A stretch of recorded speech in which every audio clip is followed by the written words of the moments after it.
Allahu Allahu Allahu Allah Allahu Allahu Allahu Allah. அல்ஹம்துலில்லாஹ், அல்லாஹ்வின் கருணையினால் இன்று 23வது ஜுஸ்விலே அரை ஜுஸ் முடிந்திருக்கிறது. இன்று ஓதப்பட்ட 1 ஜுஸ்விலே ஃபாத்திர் என்கிற ஒரு சூரா. அந்த சூறாவின் துவக்கத்திலே அல்லாஹ் சொல்கிறான், அல்ஹம்துலில்லாஹில்லதி ஃபாத்திரஸ் ஸமாவாதி வல் அர்த். அல்ஹம்துலில்லாஹி ஃபாத்திரஸ் ஸமாவாதி வல் அர்த். வானங்களையும் பூமிகளையும் படைத்த அல்லாஹுக்கே எல்லா புகழும். வஜாஹிலில் மலாயிகத்தி ருசுலன். மலக்குமார்களை ரசூலாக ஆக்கினானே, அவனுக்கே எல்லா புகழும். அந்த மலக்குகளை இறகு உள்ளவர்களாக, இறக்கை உள்ளவர்களாக, 2 3 4 இறக்கை உள்ளவர்களாக, சிலருக்கு 2 இறக்கை, சிலருக்கு 3 இறக்கை, சிலருக்கு 4 இறக்கை என்று அல்லாஹ் படைத்து அவர்களை ரசூலாக ஆக்கி, ரசூல் என்றால் நமக்கு வந்த நபி ரசூல் அந்த அர்த்தத்தில் அல்ல, வானவர்களை பல்வேறு விஷயங்களுக்காக அனுப்புகிறான். அதை அல்லாஹ் ரசூல் என்று சொல்கிறார். வயஸீது ஃபில் ஹல்கி மா யஷா. வெறும் இந்த மலக்குகள், ஜின்கள், ஷைத்தான்கள், மனிதர்கள், இன்னும் நிறைய படைப்புகள், இது மட்டுமல்ல, தேவை ஏற்பட்டால் யஸீது ஃபில் ஹல்கி மா யஷா, இன்னும் கூட கியாம நாள் வரையிலும் புதிய புதிய படைப்புகளை அல்லாஹ் படைத்துக் கொண்டே இருப்பான். இன்னல்லாஹ அலா குல்லி ஷைஇன் கதீர். அவன் சகல வஸ்துகளின் மீதும் சக்தி படைத்தவனாக இருக்கிறான் என்று சொல்லி முடிக்கிறான். இந்த ஆயத்தை நான் பல தடவை கடந்து வந்திருக்கிறேன். ஆனால் ஒரு தடவை என் தந்தையோடு பேசிக் கொண்டிருக்கிற போது, வானவர்கள் அத்துணை பேருமே இறக்கை உள்ளவர்கள் அப்பா என்று சொன்னார். நான் சொன்னேன், அப்படியா என்று கேட்டேன். என்னப்பா நீ எப்பவும் ஓதக்கூடிய ஆயத்தை உனக்கு ஞாபகத்தில் இல்லையா? வஜாஇலில் மலாயிகத்தி ருசுலன் உலி அஜ்னிஹத்தின் என்றெல்லாம் சொல்கிறானே, இறக்கை உடையவர்களாக. அல்லாஹ்வே சொல்கிறானே, இறக்கை உடையவர்கள் வானவர்கள், அவர்கள் இறக்கை உள்ளவர்களாக இருப்பார்கள். அப்படி என்றால் ஜிப்ரீலுக்கு எத்தனை இறகுகள், அவர்களுக்கு எத்தனை இறக்கை என்று பார்த்தால், வலது பக்கம் இடது பக்கம், வலது பக்கத்திலே 360 இறக்கைகள், இடது பக்கம் 360 இறக்கைகள், சிறகுகள். இந்த 360 இறக்கைகளிலே, சிறகுகளிலே, அந்த கடைசியில் இருக்கக்கூடிய ஒரு இறகு இருக்கும் அல்லவா, ஒரு சிறகு, அதை கொண்டு நிமிட்டினால் ஒரு ஊரே புரண்டு விடுமா. ஹதரத் ஜிப்ரீல் எப்பெல்லாம் இங்கே வருகிறார்களோ அவர்களோடு சேர்ந்து மீகாயிலும் வருவார்கள். ஏதேனும் சட்டங்களை கொண்டு வருவதாக இருந்தால், நபியவர்களை தனிப்பட்ட முறையில் சந்திக்க வேண்டும் என்றால், வஹி கொண்டு வருவதாக இருந்தால் மட்டும்தான் ஜிப்ரீல் மட்டும் வருவார்கள். மற்ற எந்த நோக்கத்தோடு வந்தாலும் நபியவர்களை சந்திக்க வரும்போது ஜிப்ரீலும் இருப்பார்கள், மீகாயிலும் இருப்பார்கள். ஹஸரத் அலி ரலியல்லாஹு அன்ஹு சொல்கிறார்கள், நான் உஹது யுத்த களத்திலே நபியவர்களை பார்த்தேன். நபியவர்களது வலது பக்கத்திலே ஒருவரை பார்க்கிறேன், இடது பக்கத்தில் ஒருவரை பார்க்கிறேன்.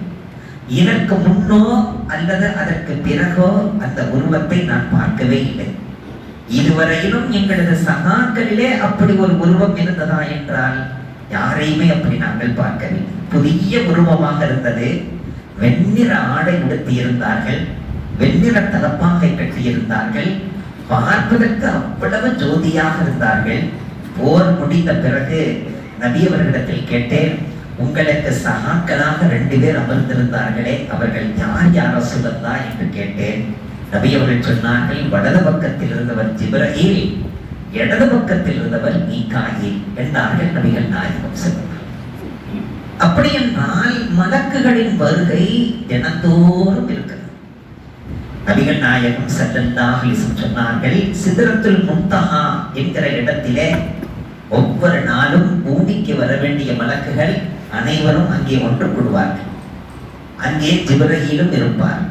அவர்தான் அவரவர்களுக்கான டியூட்டிகளை பிரித்து கொடுப்பார்.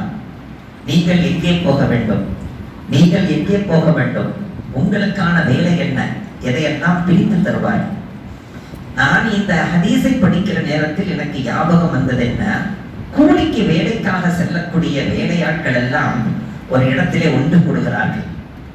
அவர்களுக்கு நீங்கள் இங்கே போங்கள் சைடு, உங்களுக்கு சைடு ஒர்க் இங்கே, உங்களுக்கு சைடு ஒர்க் இங்கே என்று அவர்களை ஒர்க்குக்கு அனுப்புவதற்காக 2-3 மேஸ்திரிகள் நிற்பார்கள். அங்கே பார்த்தால் குழும்பி இருப்பார்கள் கூட்டம். எதற்காக இவர்கள் இவ்வளவு கூட்டமாக கூடுகிறார்கள் என்று நீண்ட நாட்களாக தெரியவில்லை. பிறகுதான் தெரிந்தது, இவர்களை எல்லாம் சென்னை சிட்டிக்குள்ளே பல்வேறு இடங்களுக்கு வேலைகளுக்கு அனுப்பக்கூடிய பொறுப்பில் இவர்கள் இருக்கிறார்கள். இவர்களை எல்லாம் வேலைக்கு அனுப்பிவிட்டு ஆங்காங்கே சென்று வேலை எப்படி நடக்கிறது என்று இவர்கள் போய் பார்த்து வருவார்கள் என்று சொல்லும் போது இதுதான் எனக்கு ஞாபகத்துக்கு வந்தது. சிதறத்துல் முன்தஹா என்கிற இடம். அந்த சிதறத்துல் முன்தஹா எங்கே இருக்கிறது? 7வது வானத்திலே இருக்கு. அந்த 7வது வானம் தான் ஜங்ஷன். அத்துணை மலக்குகளும் வந்து ஒன்று கூடுகின்ற ஜங்ஷன். அங்கே ஒன்று கூடும் போது அங்கே ஜிப்ரீல் வந்து நிற்பார்கள் அலைஹிஸ்ஸலாத்து வஸ்ஸலாம். நீங்கள் இந்த ஏரியாவுக்கு போங்கள், நீங்கள் இந்த ஏரியாவுக்கு போங்கள், நீங்கள் இந்த ஊரை நோக்கி போங்கள், நீங்கள் இந்த ஊரை நோக்கி போங்கள். உலகம் முழுக்க அனுப்புகிறார்கள் என்றால் அது எவ்வளவு பெரிய வேலையாக இருக்கும். நபிகள் நாயகம் ஸல்லல்லாஹு அலைஹி வஸல்லம் சொல்கிறார்கள், அந்த மலக்குகள் கீழே இறங்கி வந்து அவரவர்களது பணிகளுக்கு செல்வதற்கு முன்பாக கஅபத்துல்லாஹ்வுக்கு வருகிறார்கள். ஒவ்வொரு நாளும் ஒவ்வொரு நாளும் வருகிறார்கள். வந்தவர்கள் காபாவை தவாஃப் செய்கிறார்கள். அப்படி என்றால் அங்கே கூட்டம் கூட்டம் என்கிறோமே, அந்த கூட்டத்துக்குள்ளே யார் இருக்கிறார்கள்? உலகம் அனைத்துக்கும் செல்ல வேண்டிய மலக்குகள் அங்கே உள்ளே இருக்கிறார்கள். அவர்களும் மக்களோடு மக்களாக தவாஃப் செய்கிறார்கள். அங்கே தவாஃப் செய்துவிட்டு பிறகு நபிகள் நாயகம் ஸல்லல்லாஹு அலைஹி வஸல்லம் அவர்களுக்கு சலாம் உரைத்துவிட்டு அதற்கு பிறகுதான் உலகம் அனைத்துக்கும் பரவி செல்கிறார்கள். இது நபி அவர்கள் சொன்னது. என்னுடைய அடக்க ஸ்தலத்துக்கு வந்து சலாம் உரைத்து விட்டு தான் அவர்கள் போவார்கள். பிறகு சாயந்தரத்துல போறாங்கல்ல, காலையில வரும்போது ஒரு சிற்றம், இனி அடுத்தது மாலையில் வருகிறார்கள் அல்லவா, இவர்கள் போய்விடுகிறார்கள். மாலையிலே இன்னொரு பிரிவினர் வருகிறார்கள். அவர்களும் காபாவில் வந்து அங்கே தவாஃபை முடித்துக் கொண்டு பிறகு நபிகள் நாயகம் ஸல்லல்லாஹு அலைஹி வஸல்லம் அவர்களுக்கு சலாம் உரைத்து விட்டு தான் தன் வேலையில் ஈடுபடுவார்கள். இது நபி அவர்கள் சொன்னது. பிறகு வேலையெல்லாம் முடித்து செல்லுகிறார்கள் அல்லவா, அப்பொழுதும் நபி அவர்களுக்கு சலாம் உரைத்து விட்டு தான் அவர்கள் ரப்பிடத்தில் செல்லுகிறார்கள் என்று நபிகள் நாயகம் ஸல்லல்லாஹு அலைஹி வஸல்லம் சொன்னார்கள். மலக்குகள் இருக்கிறார்களே, ஜிஸ்முன் நூரானியன், ஜின்களும் ஷைத்தான்களும் ஜிஸ்முன் நாரியுன், ஜிஸ்முன் நாரியுன், அவர்கள் ஜிஸ்முன் நூரானியன், அவர்கள் நூறினால் படைக்கப்பட்டவர். அல்லாஹ் நெருப்பை கூட்டினான், நெருப்பை படைத்தான். அந்த நெருப்பிலிருந்து அழகான வெளிச்சம் வந்தது, நூறு வந்தது. அந்த நூறிலிருந்து அல்லாஹ் மலக்குகளை படைத்தான். அந்த நெருப்பினுடைய உள்பகுதி கடுமையான பகுதி, கருகருண்ட பகுதி, அதிலிருந்து அல்லாஹ் இப்லீஸை படைத்தான். அந்த நெருப்புக்கு கொஞ்சம் மேலுள்ள பகுதி, அதிலிருந்து ஜின்களை அல்லாஹ் படைத்தான். இப்படி 3 வகையாக அல்லாஹ் படைத்தான். எனவேதான் நபியவர்கள் சொன்னார்கள், ஜின்களாக இருக்கட்டும் ஷைத்தான்களாக இருக்கட்டும், அவர்கள் எதனால் படைக்கப்பட்டவர்கள்? ஜிஸ்முன் நாரியுன், நெருப்பினால் படைக்கப்பட்டவர்கள். யதஷக்கலு பி அஷ்காலின் முக்தலிஃபா ஹத்தல் கல்ப வல் ஹின்ஸீர், எந்த உருவம் வேண்டுமானாலும் அவர்கள் எடுத்து வரலாம். எந்த அளவுக்கு பன்றியின் உருவத்திலும் கூட வரலாம், நாயின் உருவத்தில் கூட வரலாம், அவர்கள் வண்டின் உருவத்திலும் வரலாம். நம்மை கடந்து ஒரு சுத்திட்டு போவாங்க. எந்த உருவத்தில் வேண்டுமானாலும் வரலாம். ஆனால் மலக்குகள் இருக்கிறார்களே, அவர்கள் ஜிஸ்முன் நூரானியுன், அவர்கள் நூறினால் படைக்கப்பட்டவர்கள். யதஷக்கலு பி அஷ்காலின் முக்தலிஃபா, எந்த உருவம் வேண்டுமானாலும் அவர்கள் தன்னை உருமாற்றிக் கொள்ளலாம். ஆனால் இல்லல் கல்ப வல்கன்சீர், பன்றியின் உருவத்தில் வரமாட்டார்கள், நாயின் உருவத்திலே வரமாட்டார்கள். நபிகள் நாயகம் ஸல்லல்லாஹு அலைஹி வஸல்லம் அவர்களிடத்திலே ஜிப்ரீல் வருகை தந்தார்கள். சொன்னார்கள், யா ரசூலல்லாஹ், 2 நாளா உங்களை சந்திக்கிறதுக்காக தனிமையில பார்த்து ஒரு செய்தி சொல்றதுக்காக நான் ரொம்ப ஆசையோடு வந்தேன். வந்தா உங்க வீட்டுல ஒரு திரை ஒண்ணு தொங்கிக்கிட்டு இருந்துச்சு, அந்த திரையில உருவப்படம் இருந்துச்சு, அதனால அந்த ரிட்டர்ன் போயிட்டேன். அந்த உருவப்படம் என்னை உள்ளே வர தடை செய்து விட்டது, உள்ளே வர முடியாம ஆயிடுச்சு. அதனால எந்த வீட்டுக்குள்ளே நான் இருக்குமோ, எந்த வீட்டுக்குள்ளே உருவப்படங்கள் இருக்குமோ, எந்த வீட்டுக்குள்ளே ஜனாபத் ஏற்பட்ட ஆணோ பெண்ணோ அவர்கள் குளிக்காமல் கொள்ளாமல் இருப்பார்களோ அந்த வீட்டுக்குள்ளே நாங்கள் வரமாட்டோம் என்றார்கள் ஜிப்ரீல் அலைஹிஸ்ஸலாத்து.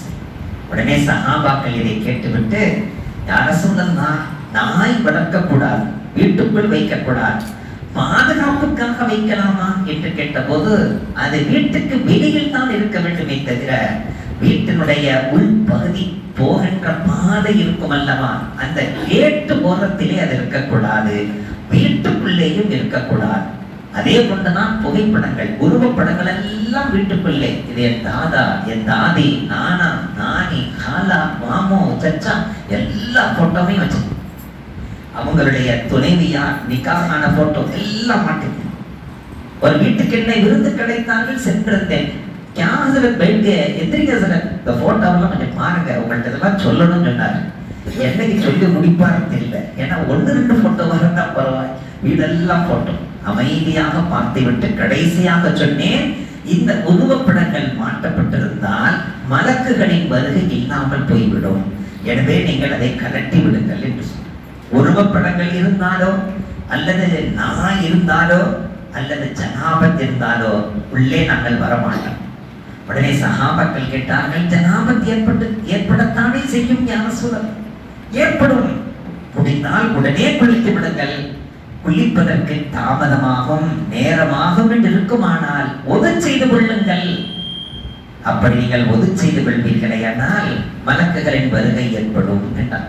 ஆனா வீடுகளிலே ஜனாபத் ஏற்பட்டு விட்டால், ஜனாபத்து தான் ஏற்பட்டுருச்சு இல்ல, வீட்டுடைய எல்லா வேலைகளையும் பார்த்துட்டு ஒற்றையெல்லாம் அடிச்சுட்டு துணிமணி எல்லாம் துவைச்சிட்டு என்னென்ன வீடு வேலையெல்லாம் செய்யணுமோ செஞ்சுட்டு ஒட்டுமொத்தமா குளிச்சுக்கலான்னு 12 வரைக்கும் சூரியன் உச்சத்தை அடைகின்ற வரையிலும் குளிக்காமல் இருக்கக்கூடிய பெண்களின் மூலமாக, அப்படி குளிக்காமல் இருக்கக்கூடிய ஆண்களின் மூலமாக வீட்டுக்கு கோடி கோடியாக கொட்டினாலும் பறக்கத்து இல்லாமல் போய்விடும்.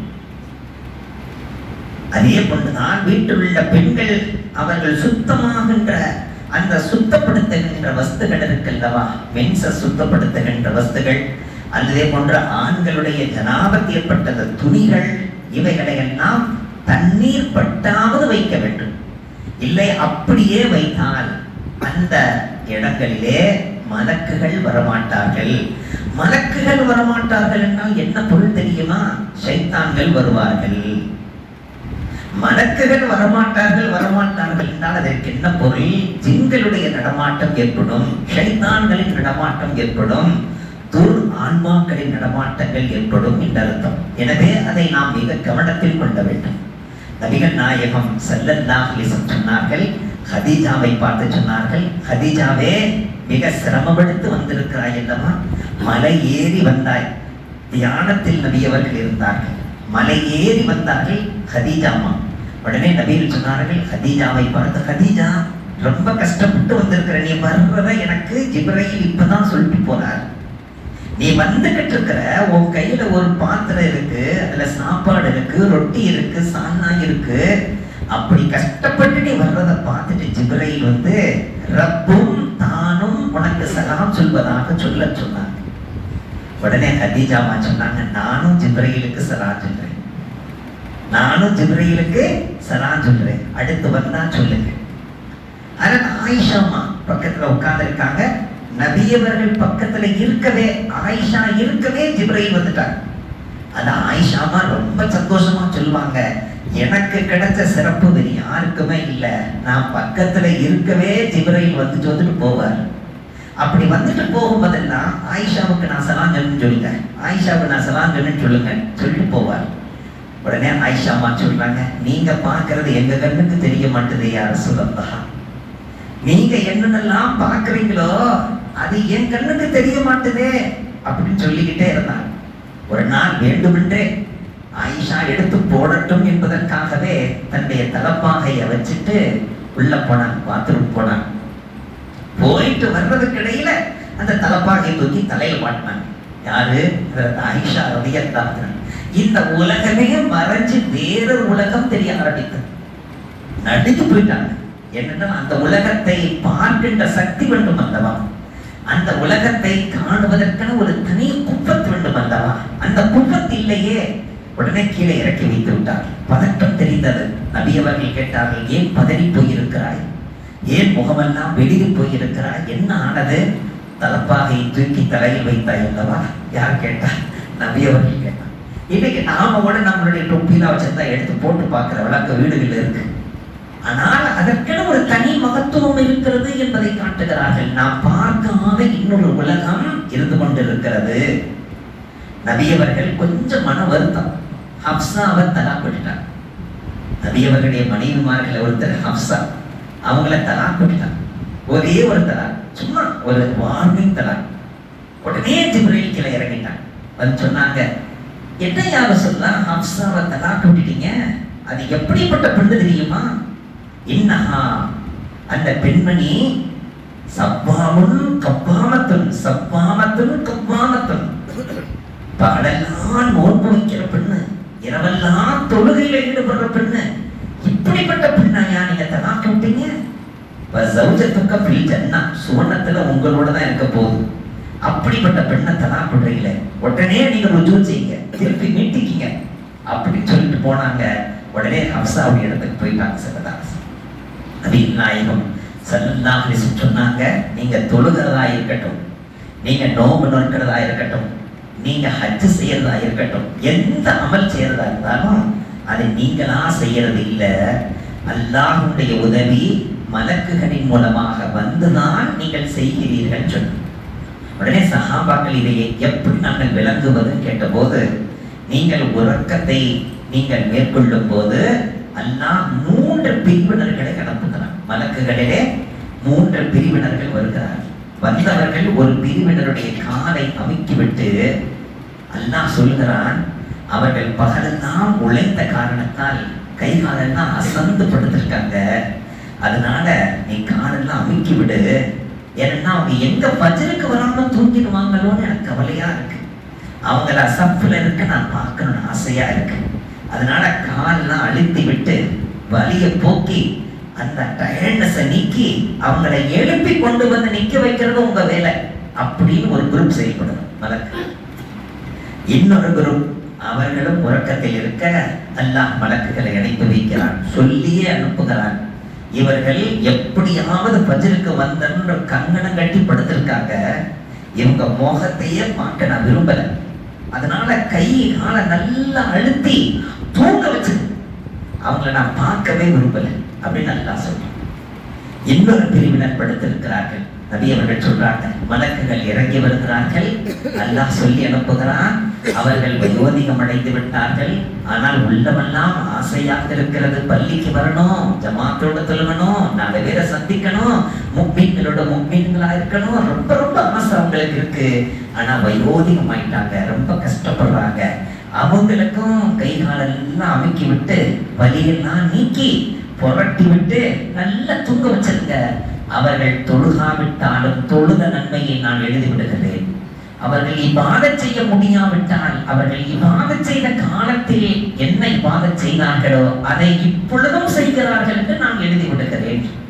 எவ்வளவு பெரிய பாக்கியம்! அப்படி என்றால் நம்முடைய எந்த வணக்கங்களாக இருந்தாலும் அது நாமாக செய்வதல்ல, அல்லாஹ் தன்னுடைய அருளினால் மலக்குகளை அனுப்பி வைத்து நம்மை குர்ஆனை ஓத வைக்கிறான், ஹஜ் செய்ய வைக்கிறான், தவாஃப் செய்ய வைக்கிறான், உண்ண வைக்கிறான், உறங்க வைக்கிறான். உள்ளுக்குள் போகின்ற உணவு தானாக செரிக்கிறது என்று நினைக்கிறீர்களா? அந்த உணவை செரிமானப்படுத்துவதற்கு உள்ளே ஒரு மலக்கை எல்லாம் நியமனம் செய்திருக்க. அந்த மலக்கு ரப்பிடத்தில் கேட்கிறார், யார்தான் பிரியாணி உள்ள வந்திருக்கு, செரிமானம் ஆக்கவா வேணாம்? உள்ள கடல் பாசி வந்திருக்குது, செரிமானம் ஆக்கவா வேணாம்? கொஞ்சம் ஓவர்லோடு, நிறைய சமோசா சாப்பிட்டு இருக்கிறார். இப்ப நான் அதை என்ன செய்ய?